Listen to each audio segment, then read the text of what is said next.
office, and we have here a memorandum of extreme interest. It concerns patient McMurphy.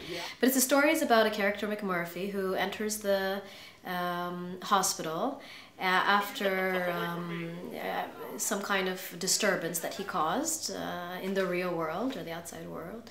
And there's a big question over whether he is insane or not, or does he have a mental illness or not. In some ways he seems to be a little more normal than some of the other patients, and I think a lot of the story, whether through the book or the movie, asks that question about what is mental illness, what is sanity. Unique, you know you love unique New York. Unique New York, New York's unique, you know you love unique New York. Unique New York, New York's unique, you know you love unique New York. Do, do, do, do, child shark. Teenage shark.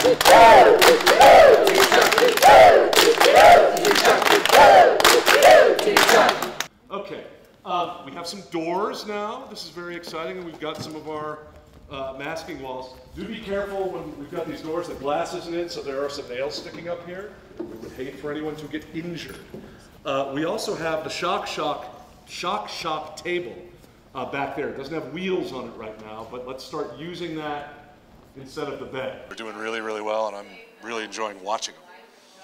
Yeah, they're really finding the play. It's great. The you can make that, but hey, George! The better off we are. Yep. Just throw the ball, it's right here. Come on! Hey, George! Martini! Martini, there are only 5 men on the team. 1, 2, 3, 4, 5. Don't hallucinate anymore. Originally I was assistant stage manager, and I was doing that. And then the person that was playing my current role dropped out of the play. And then I suggested, you know, to help them out in case they weren't going to be able to find anybody for the part, that I could do it. And Mark was like, but you do realize it's a male role, right? And I was like, oh, I know, I'd be playing it as male. And he was like, he was intrigued by it a little bit. He was, okay, well, if you're really serious about it, I can have you read for it. This length is impossible to control, right? Okay. And we want to part it in the sides. Okay. And what will make it look like a man's haircut is if both sides are about this long. Mm-hmm. And even if you do comb it back and it falls down, Mm-hmm. it'll still look more masculine. Right. No, I thought that you were trying to work around the fact that I didn't want to cut my hair, and then in which case I'm willing to do it, like I might as well like just cut it if that would be easier for you. So Oh, that's it why I most was definitely asking. will. Okay, so if you want me to just cut my hair, I can just cut it. I just want to know how exactly you want me to cut it. Well, so why don't we just do what we said? Make it as long as the top of your ears. Mm-hmm.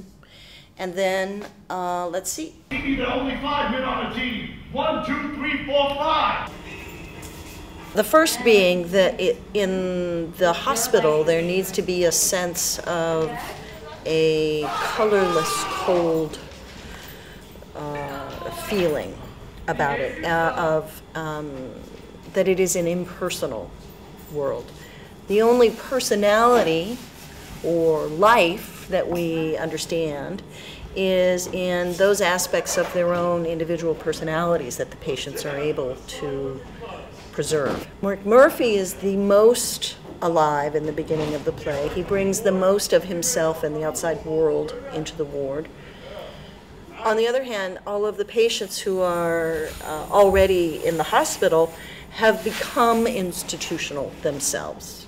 We have house lights going down. We have music and stage light going out. We are in blackout. Actors go. Just some beat up gears and stuff. And all they bleed is rust. You think I'm raving because it sounds too awful to be true.